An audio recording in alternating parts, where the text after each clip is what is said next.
Today we're going to talk through 5 impressive questions that you can ask to stand out in your next interview. My name is Marty and I'm a product manager at Amazon, and I'm here to help you along your career journey.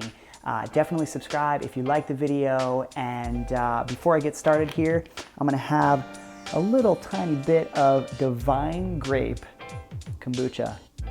Normally I don't like anything that's grape, but this stuff is amazing. But obviously, you are not here for that. Let's jump into it. What's really interesting about a lot of people in their interviews is that they don't take the opportunity to ask great questions. And this is a really huge missed opportunity for 2 reasons. The first is that asking questions allows you to be a way more informed candidate and read between the lines of things that are maybe not on the job description, right? You're looking for some of the problems that you're trying to be kind of a detective and understand if you really want to work at this company or not. The second thing is it shows the hiring manager, shows the company that you're a super informed individual and that you're engaged and energized for this job. Question number 1. What's one thing that you love about this company and one thing that you don't love about this company? This is the first question I'd like to start with because it's kind of an icebreaker. What you're really looking for here is you're trying to understand what's not being said. If they're saying that they love the team vision, that there's a lot of collaboration, right? That they feel respected. Those are the type of things that you're probably trying to cue into. You're looking for cultural things that they love about the company. Now, things that they don't love, if the person's been in the role for more than a couple months, they should definitely be able to tell you at least one thing that they don't love. And this provides a lot of insight, and it may help you with a follow-up question to dig a little deeper and understand some of the problems that the company is facing. Question number 2. How will you measure success of the person in this role? Ideally, you're asking this question to the person who's going to be your manager. This question establishes that you care about results, and that is really important to highlight when you're in an interview. The answer to this question will be really interesting. It'll allow you to understand if the job description was written by somebody in HR, somebody completely different, maybe a previous manager, or the actual manager themselves.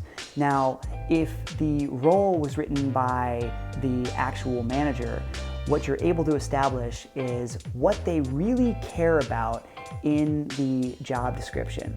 Maybe there's only a few things that they care about. And if it wasn't written by them, what do they care about? That's what you're trying to get at. If the hiring manager has difficulty asking or answering this question, it may be a bad sign. Maybe it's indicating that there's some confusion with the company before you even get hired. Maybe it's an indicator that your manager doesn't exactly know how to measure success, and that could actually set you up for failure. So definitely watch out for that. Question number 3. What are 2 or 3 things that would define extraordinary success in this role in the first 6 months? This question can give you a sense of what learning curve that you're expected to take on.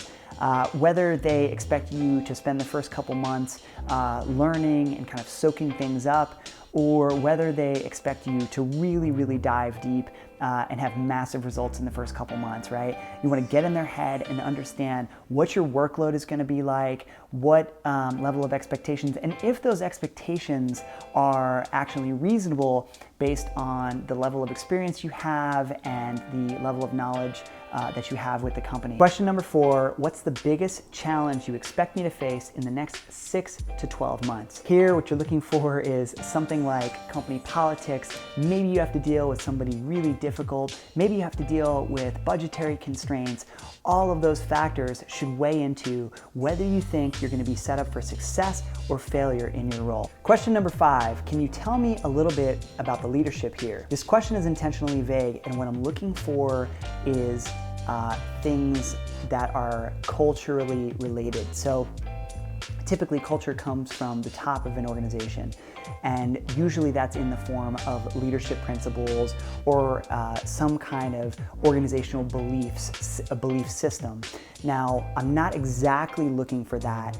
I am, however, looking for what the sentiment is of the manager that you're talking to about the leadership style that's 1 or 2 layers above you. Because in any organization, culture, even though it comes from the top, it's a top-down thing, is a kind of a microclimate of cultures, right? Within Amazon, there's tons of different cultures, and they're all dictated by, the management of those particular groups. So you're queuing into answers like leadership is fantastic, right? Leadership cares a lot about the growth of our people, right? They care about a shared vision, right? You're not looking for answers like the culture is insane, the culture is intense, right? So read between the lines here, listen for what you're not hearing. And also keep in mind that the person across from you, that's answering this question may have a totally different personality than you, right? So whatever they tell you, take it with a grain of salt, right? Use it as just a data point within all of the other things that you're thinking of, when thinking about joining the company. There's quite a few other questions that you could ask, guys, but those are the top 5. Those are the ones that I like to kind of remember and really dig into. They provide a lot of insight. Some other questions that you could ask, tell me about a day in the life, tell me about a particular news story, maybe something that you cued into in the news that you found really interesting and you want to kind of dig in. That shows that you're interested in current events with the company. But the last question I find really interesting here, guys, bonus question. This one is somewhere I read in a blog, and I can't recall where, but they said in the blog, what's the facial expressions of people after work if I was standing across the street as an outsider looking in? Like, what are the type of faces that I would see? And this is a question that's really interesting because it throws people off guard a bit. That's all I got for you guys today. Thanks so much for watching.